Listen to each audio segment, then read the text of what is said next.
Oh, water's not good. Okay, let's go for it anyway.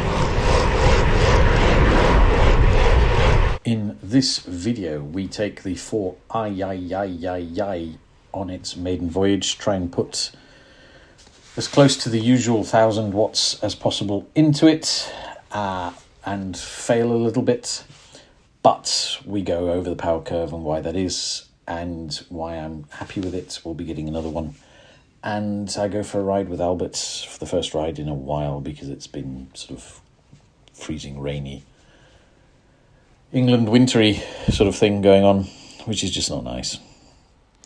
So I suppose we better get on with it. So I'm going slowly now, waiting for Albert to get his gloves on after checking his front wheel. Essential things that cyclists need to do.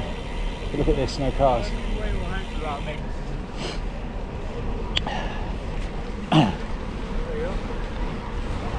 Hey up, lad.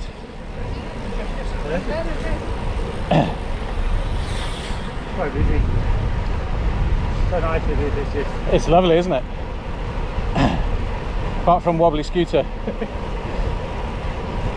That doesn't look stable, does it? I'm going to get past quickly.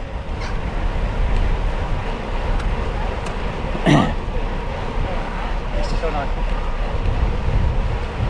Yeah, so I need a list of parts that I need to...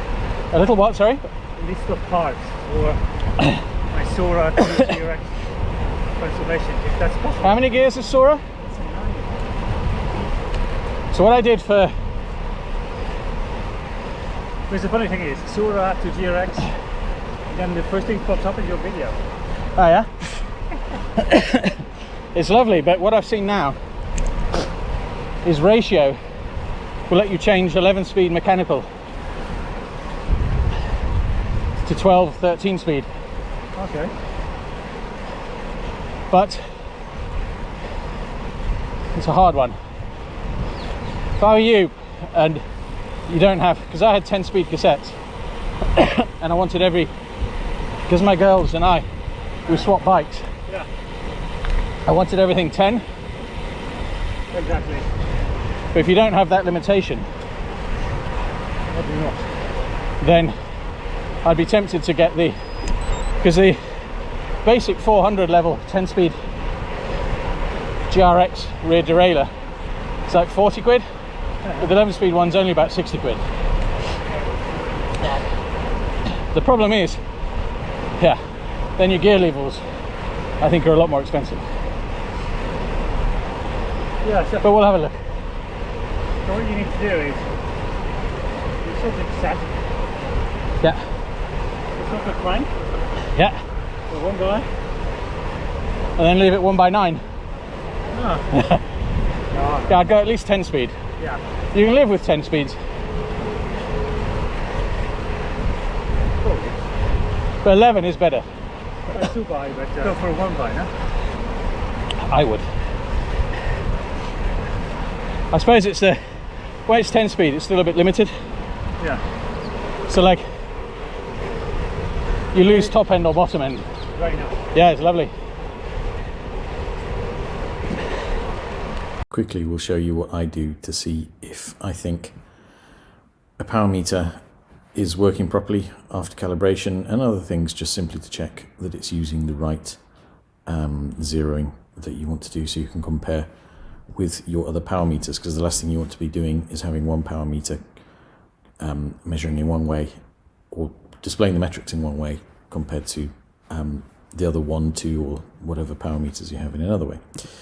So unfortunately I haven't done much cycling in the last 6 weeks, so if I do the last 6 weeks I don't have any metrics above, 469 watts or whatever, and the same will be of 2021 obviously, so I need to go to all of 2020, and here you can see a sad tale of how unfit I am at the moment, which we'll get onto in a second, but generally, and also the circumstances which we had, but generally this is, I'd say that this is how I would expect to see a power curve of a new power meter, to know that I've got it in the right settings and there's nothing weird going on.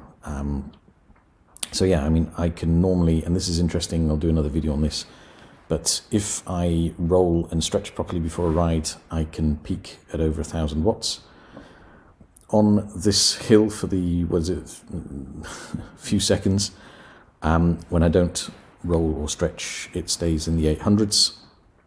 So that kind of does the debate of whether I should roll or not before a ride, for me at least, and my circumstances.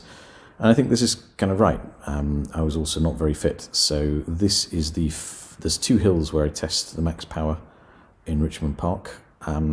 You'll see one of them I hit 866. It was wet and I didn't, I just didn't have the flow, and there were cars coming the other way. You've got to be careful because there are cyclists in both directions, and a lot of cars seem to think it's their God-given right to go in the middle of the road when there are cyclists in most direction, and they should get out of their way, which you have to be very careful of, and that did happen in this one, as you'll see from the video. So back here, I can see this car in the middle of the road, and as it happens, he moved back over as he passed the cyclist, but you don't know. Sometimes they carry on and come even further into your path. And you should have every right to occupy the whole of your lane, get past a pothole or overtake another cyclist. But quite often, cars don't seem to think that is the case, and it's very, very dangerous. This is quite an annoying part of the park where cars will actually break the speed limit to get past you doing the speed limit, almost invariably. As they know, it's not really a place that's policed very often, but then they brake in front of you and create a traffic jam because there's speed bumps, where invariably a bicycle can go over a speed bump at the park speed limit, whereas a car will probably struggle at that, but it happens again and again. But anyway, let's get back into the data, because after this there is a dip where you've seen some of the video already, and where I test my max power, my fitness and power meters. So let's get to it. Okay, Bowman. We've warmed up. Pardon me. Now we're heading to my power meter test zone. Hopefully no cars will mess it up.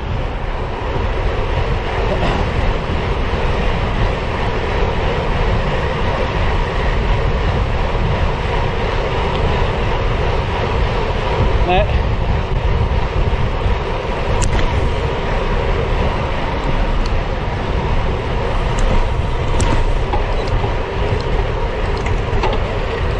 Oh, water's not good.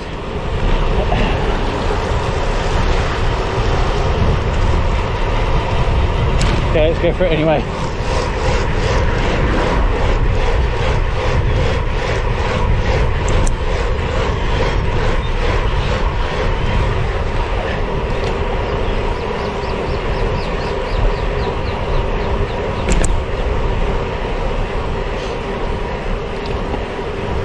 I'm pretty happy with that.